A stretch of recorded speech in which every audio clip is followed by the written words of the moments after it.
গ্রামের একটা মেয়ের সঙ্গীতের সাথে জার্নি। এই ক্যারেক্টারটা করতে করতে অনেকটা সময় নিজেকে খুঁজে পেয়েছি আমার মনে হয়েছে। পরিবারকে নিয়ে দেখার মতো সুন্দর একটি গল্প বলা হয়েছে, সুন্দর সুন্দর কিছু গান আছে। আবার খুঁজে পাওয়া নিজেকে, আবার হারিয়ে ফেলা, এরকম একটা জার্নি দিয়ে আমরা সবসময়ই যেতে থাকি। It's a feel good movie. আমার মনে হয় এই ছবিটা দেখলে আপনাদের সময় এবং টাকা নষ্ট হবে না।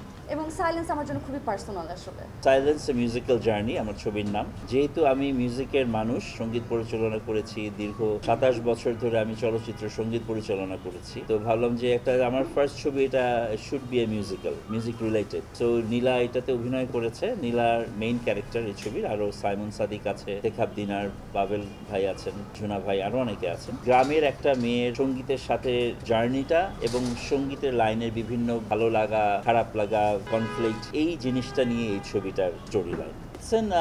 এন্টারটেইনমেন্ট এবং কমার্শিয়াল এবং নন কমার্শিয়ালের মিক্সড একটা একদম ফুল কমার্শিয়াল মুভি আমরা বলতে যেটা বুঝি, মারামারি, একদম গাড়ি উড়ে যাচ্ছে, হ্যাঁ ওটার একটা জনার। বাট ডেফিনেটলি এটাতে আমার ছবিতে একটা থাপ্পড়ও নেই। গল্পের প্রয়োজনে যতটুকু এসছে, আমার মনে হয় যে পরিবারকে নিয়ে দেখার মতো ঠান্ডা মাথার ছবি, যেটার মধ্যে খুব বেশি অ্যাকশন নেই, খুব বেশি মেলোড্রামা, লাউড ড্রামা ওগুলা নেই। সুন্দর একটি গল্প বলা হয়েছে, সুন্দর সুন্দর কিছু গান আছে। It's a feel good movie এবং দিনের শেষে there is a very deep spiritual message ছবিটার মধ্যে দিয়ে গেছে, যেটা আপনারা দেখলে বলতে পারবেন। সো আমার মনে হয় এই ছবিটা দেখলে আপনাদের সময় এবং টাকা নষ্ট হবে না। সাইলেন্সের জার্নিটা হচ্ছে কি আমার কাছে খুবই পার্সোনাল।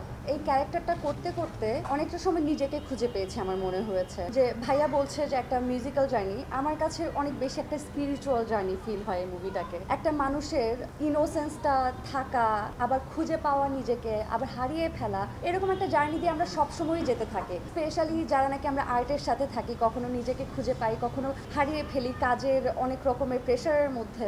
অন্যরকম একটা জার্নি ছিল। শ্যামাকাব্য ডিফারেন্ট ছিল এবং সাইলেন্স টোটালি ডিফারেন্ট একটা জার্নি আমার জন্য।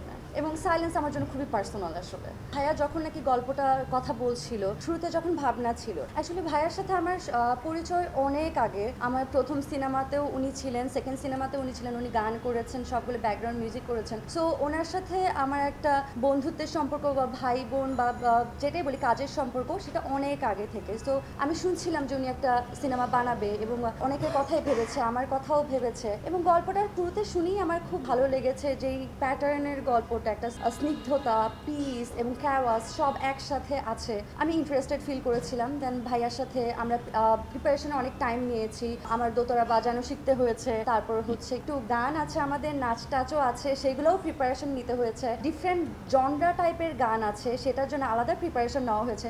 ভাইয়া ওয়াজ সো সারপ্রাইজড যে হচ্ছে গিয়ে এক জায়গায় হয়তো বা আমি একদম খুবই একদম রকস্টার টাইপের আছি হয়তো বা কোথাও, আবার কোথাও হয়তো বা একদম গ্রামের মাটির গানের নাচের সাথে আছি। সো এইগুলা তো একটা প্রিপারেশন নেওয়া লাগে, সেটা আমরা অনেক সময় দিয়েছি, অনেক সময় ধরে আমরা প্রিপারেশন নিতে নিতেই কাজটা সামনে এসেছে। আর এই মুহূর্তে হচ্ছে একটু আমার নার্ভাস লাগছে যে দর্শকদের, কাজটা তো আমরা করেছি সর্বোচ্চটা দিয়ে, এখন দর্শকরা সেটা কিভাবে নিবে, তাদের ভালো লাগবে কিনা, এটা একটা নার্ভাসনেস কাজ করছে।